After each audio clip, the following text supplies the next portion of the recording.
Hey yo guys, welcome back to Two Toe Tags Metal Reviews, and today is our final review of House of God by King Diamond.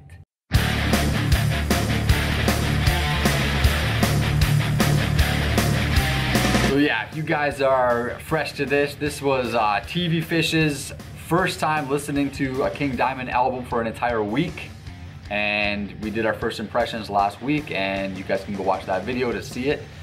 But yeah, this is definitely one of my favorite King Diamond albums. I've been listening to King Diamond for years and years now, and this is his first exposure to him.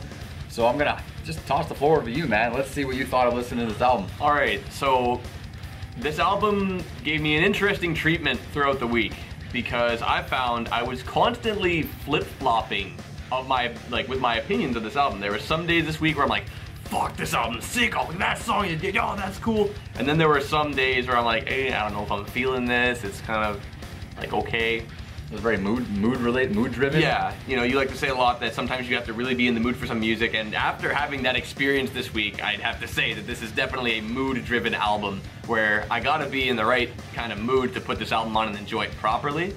But if I'm not, then it just kind of makes it sound like the album's not as good as it really is. I think this is a great album.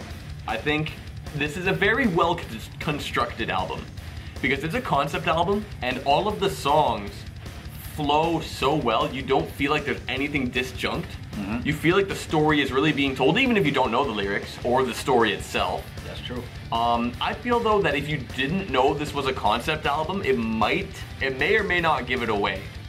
I'm not give sure. it away. Like, could you figure it out? You mean just by? Yeah, could you figure out the fact that it's could? I think you could. It's a maybe. I mean, with the interlude tracks, it would probably give away that there's some kind of story to it. Yeah. Until I looked at the lyrics, I knew there was a story involved, but I didn't exactly know what the actual plot was until I looked through the lyrics and I started piecing it more together. But you do hear, you know, certain things, lyrics throughout each song going along the way, and you start to get, okay, there's something about, you know, he's following this wolf. He leads him to a church. You know, he doesn't like it, it's a horrible place, or some sort of pact with the devil. Yeah. Like, you get all these little subtle things along the way, and then you just gotta piece it together.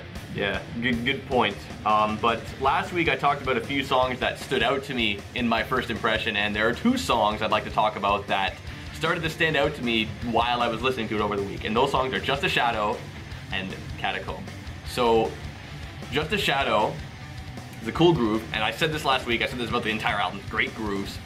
But this one has a certain part that gets me every single time where he says just a shadow, there's a quote-unquote echo afterwards. And when I say quote-unquote, because it doesn't feel like a natural echo. It doesn't feel like an echo. It's really, it sounds kind of out of place, but rhythmically it's actually on time. It sounds like it's not, but it rhythmically is. It is off-placed by 1/8 note.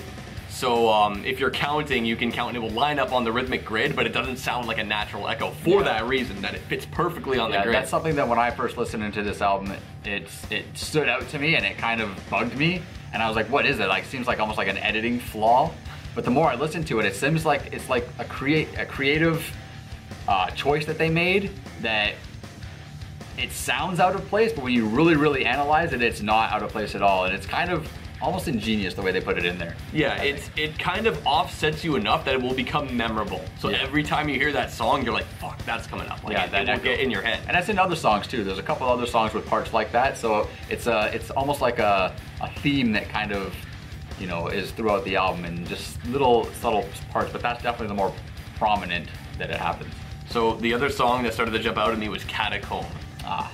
Groove, groove, groove. It's just nasty sounding. It's so hard, it's so evil sounding. I love how, like, I think it's a harmonic minor scale. It's a minor scale that they're playing around with, and it's just so rude, and fuck, I'm surprised that it didn't really jump out at me during my first impression, because that song is incredible. I think it's because it's closer to the end of the album. Maybe you were just feeling the fatigue a little bit. Perhaps. Right? I think that happens a lot when listening to albums, I find. You know, you get the first half of the album done and you're into it, and the second half you're kind of like, okay, I'm getting a little tired, like, you know, that happens, right? Especially with longer albums, it's even harder to have that kind of mental endurance. But this album's not very long. No, it's like a little over an hour maybe? Yeah, about an hour-ish. Yeah. Which is not that bad. One thing to mention, I said this flows very well. All the tracks flow together very well, and when you listen to it from front to back, it feels very complete. So when listening to this on shuffle, I'm like, okay, how does it work that way? And it's still, even without being in order and without like, you know, just take the story out of it. Take the structure away. Yeah, take the structure away and it still works. Yeah. Given, you know, they're the intro and interlude tracks. Like, put that aside, just the music, it still works shuffled and not shuffled. It works in both ways, and I find that really good.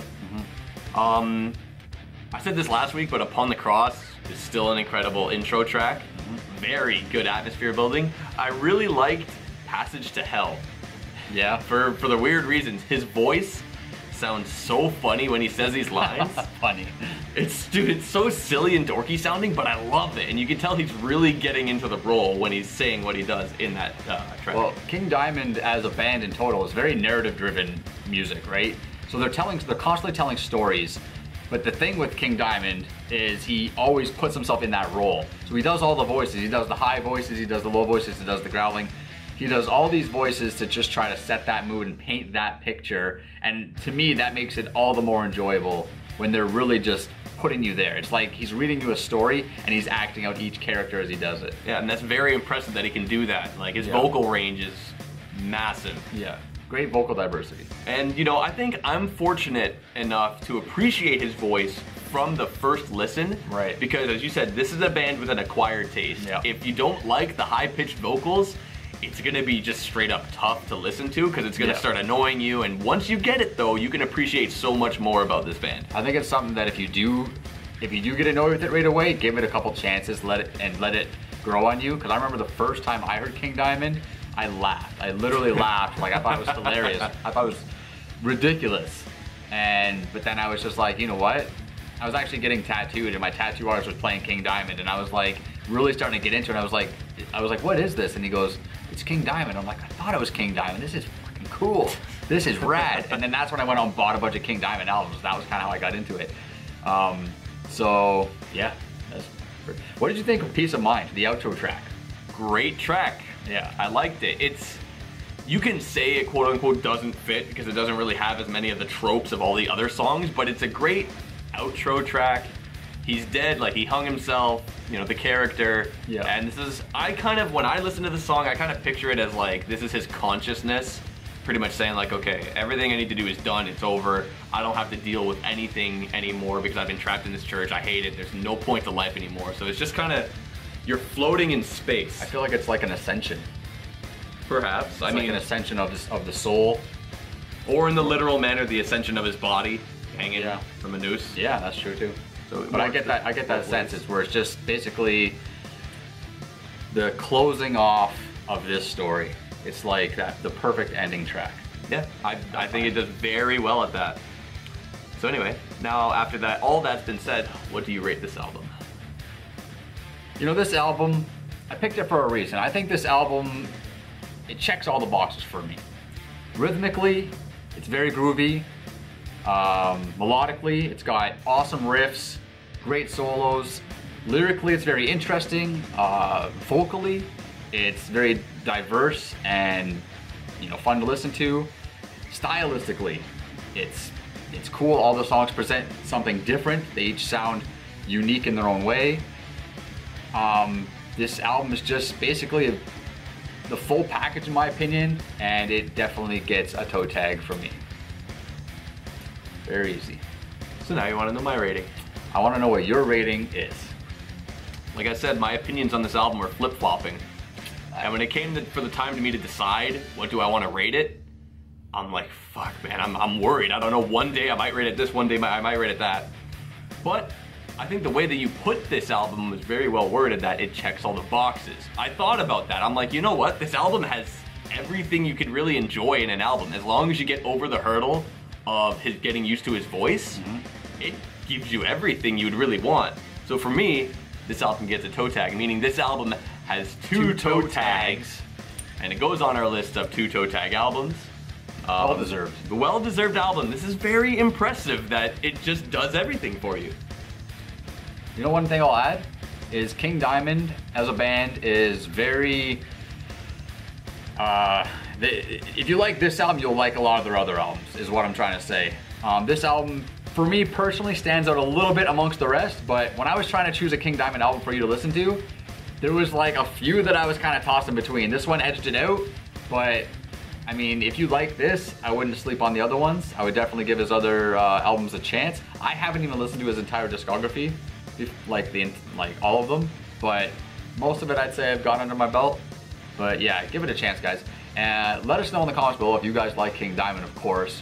And if you guys listened to House of God this week at all while we were reviewing it, give us your thoughts below.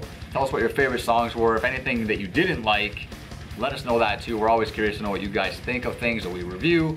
But that's pretty much it. You got anything to add? Nope, that's it. Add to the list of 2 toe tags, guys. Check it out. It's definitely worth your time.